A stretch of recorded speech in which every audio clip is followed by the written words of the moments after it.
রাজশাহী। অনুষ্ঠান বাংলাদেশ বেতার রাজশাহী। এক্ষুনি শুনবেন স্থানীয় বাংলা সংবাদ।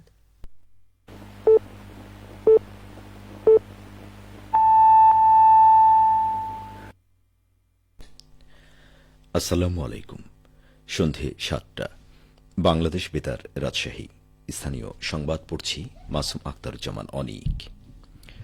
স্বরাষ্ট্র উপদেষ্টা লেফটেন্যান্ট জেনারেল অবসরপ্রাপ্ত জাহাঙ্গীর আলম চৌধুরী বলেছেন, ডেভিল হান্ট অপারেশন ততদিন চলবে যতদিন দেশ ডেভিল মুক্ত না হয়। যারা অপরাধী তারাই ডেভিল হান্টে ধরা পড়বে। এক্ষেত্রে আইনশৃঙ্খলা বাহিনীতে থাকা অপরাধীদেরও ছাড় দেওয়া হচ্ছে না। এ নিয়ে শুনুন আমাদের রাজশাহী জেলা সংবাদদাতার একটি প্রতিবেদন। আজ দুপুরে রাজশাহী জেলা প্রশাসকের সম্মেলন কক্ষে স্বরাষ্ট্র ও কৃষি মন্ত্রণালয়ের অধীনে বিভিন্ন দপ্তরের ঊর্ধ্বতন কর্মকর্তাদের সাথে মতবিনিময় করেন স্বরাষ্ট্র উপদেষ্টা লেফটেন্যান্ট জেনারেল অবসরপ্রাপ্ত জাহাঙ্গীর আলম চৌধুরী। পরে তিনি সাংবাদিকদের নানা প্রশ্নের জবাব দেন।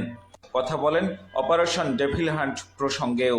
ইভেন এখানে দেখবেন ডেভিল হান্ট ডিক্লেয়ার করার পরে ইভেন আমাদের আইন শৃঙ্খলা বাহিনীর কর্মকর্তাদেরও কিন্তু আমরা ছাড় দিই নেই। আপনারা দেখছেন প্রথম দিনই কিন্তু 4জন না 5জন তাদের কিন্তু আইনের আওতায় নেওয়া হয়েছে। এই ক্ষেত্রে বড় ছোট কোনো ভেদাভেদ নাই, যে আসবে এই জালে সে ধরা পড়বে। ডেভিল হান্ট যেটা যে অপারেশনটা আপনারা বললেন, এই অপারেশনটা চলবে অতদিন পর্যন্ত যতদিন পর্যন্ত ডেভিল এখান থেকে মুক্ত না হবে। অপর এক প্রশ্নের জবাবে কৃষি উপদেষ্টা হিসেবে তিনি বলেন, রমজানে নিত্যপণ্যের দাম সহনীয় থাকবে, তবে অসাধু ব্যবসায়ীরা অযৌক্তিকভাবে দাম বাড়ানোর চেষ্টা করলে তাদের বিরুদ্ধে ব্যবস্থা নেবে প্রশাসন। রমজানের সময় জিনিসপত্রের দাম যেন সহনীয় পর্যায়ে থাকে, যেন সবাই চেষ্টা করে। এই জন্য কিন্তু আপনারা একটা মুখ্য ভূমিকা পালন করতে পারেন। এখানে কোথাও কোনো রকমের সমস্যা বা হলে আপনারা যদি আগে আগে জানাই দেন, এই আমাদের এখানে যারা আছেন সরকারি কর্মচারী তারা কিন্তু প্রপার অ্যাকশনটা নিতে পারবে।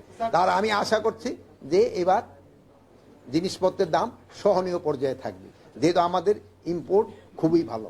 বিকেলে তিনি স্থানীয় প্রশাসন আয়োজিত তারুণ্যের মেলা পরিদর্শন করেন। জিয়াউল গনি সেলিম, জেলা সংবাদদাতা, বাংলাদেশ বেতার, রাজশাহী। পাবনা বিজ্ঞান ও প্রযুক্তি বিশ্ববিদ্যালয়ে বিদেশে উচ্চশিক্ষা, স্কলারশিপ ও কেরিয়ার বিষয়ক ফ্রি সেমিনার অনুষ্ঠিত হয়েছে। আজ দিনব্যাপী পাস্ট রিসার্চ সোসাইটির উদ্যোগে ও এডু ভিসা এক্সপার্টের সহযোগিতায় সেমিনারে প্রধান অতিথি ছিলেন পাবনা বিজ্ঞান ও প্রযুক্তি বিশ্ববিদ্যালয়ের উপাচার্য প্রফেসর ড নজরুল ইসলাম। রিসার্চ পার্সন হিসাবে বক্তব্য রাখেন বিশ্ববিদ্যালয়ের বিজ্ঞান অনুষদের ডিন ড মোহাম্মদ ফজলুল হক, গণিত বিভাগের সহযোগী অধ্যাপক ড উদয় শঙ্কর বসাক এবং সার্বিক ব্যবস্থাপনায় ছিলেন ব্যবসায়ী প্রশাসন বিভাগের চেয়ারম্যান ও পরিবহন পুলের প্রশাসক অধ্যাপক ড মোহাম্মদ কামরুজ্জামান। ঢাকাস্থ মার্কিন দূতাবাসের একটি প্রতিনিধি দল আজ দুপুরে নাটোরের হালদিবিলে কৃষি কার্যক্রম পরিদর্শন করেছে। পরিদর্শন শেষে মার্কিন প্রতিনিধি দলের প্রধান মিস সারা জেলেস্কি ও মার্কিন দূতাবাস কর্মকর্তা তানভীর আহমেদ হালদিবিলের কৃষকদের সাথে মত বিনিময় করেন। এ সময় প্রতিনিধি দল কৃষি কার্যক্রম নিয়ে সন্তোষ প্রকাশ করেন এবং কৃষিতে বাংলাদেশ আরও অনেক এগিয়ে যাবে বলে আশাবাদ ব্যক্ত করেন। পরিদর্শনকালে অন্যান্যের মাঝে উপজেলা কৃষি কর্মকর্তা কিশোয়ার হোসেন, কৃষি সম্প্রসারণ অফিসার সাজ্জাদ হোসেন, কৃষক ও গণ্যমান্য ব্যক্তিবর্গ উপস্থিত ছিলেন। বাংলাদেশ জামাতে ইসলামী কেন্দ্রীয় সহকারী সেক্রেটারি জেনারেল মাওলানা রফিকুল ইসলাম খান বলেছেন, সরকারের ভিতর বাইরের একটি গোষ্ঠী আওয়ামী লীগকে দিয়ে নতুন দল গঠনে চক্রান্ত করছে। এটা সত্য হলে শহীদদের রক্তের সাথে বেইমানি হবে, বাংলাদেশের জনগণ তা মেনে নেবে না। আজ বিকেলে সিরাজগঞ্জের উল্লাপাড়া উপজেলার হাটিকুমরুল রোড চৌরাস্তা উচ্চ বিদ্যালয় মাঠে স্থানীয় জামাতে ইসলামী আয়োজিত প্রতিনিধি সম্মেলন ও সুধী সমাবেশে প্রধান অতিথির বক্তব্যে তিনি একথা বলেন। তিনি আরও বলেন, বাংলাদেশের জনগণ আর নতুন ফ্যাসিবাদ কায়েম হতে দেবে না। রক্ত দিয়ে দ্বিতীয় স্বাধীনতা আনা হয়েছে একটি সুখী, সমৃদ্ধ, আধুনিক বাংলাদেশ গড়ার জন্য। নতুন অপশক্তিকে আর তৎপরতা চালাতে দেওয়া হবে না। নওগাঁর পত্নীতলায় প্রাণী সম্পদ দপ্তর ও ভেটেরিনারি হাসপাতালের সমন্বিত উন্নয়ন প্রকল্পের আওতায় ক্ষুদ্র নৃগোষ্ঠীর মানুষের জীবনমান উন্নয়নে নির্বাচিত উপকারভোগীদের মাঝে বাছুর গরু ও অন্যান্য উপকরণ বিতরণ করা হয়েছে। আজ সকালে বিতরণ অনুষ্ঠানে প্রধান অতিথি ছিলেন উপজেলা নির্বাহী কর্মকর্তা আলিমুজ্জামান মিলন।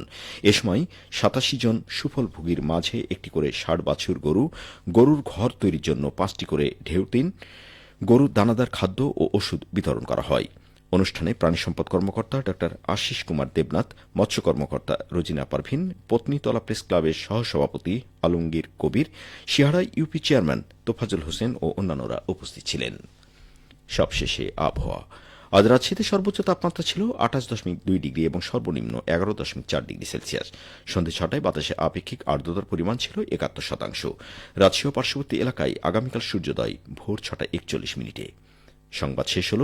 আমাদের পরবর্তী স্থানীয় সংবাদ প্রচারিত হবে আগামীকাল সকাল ৮টা ১০ মিনিটে।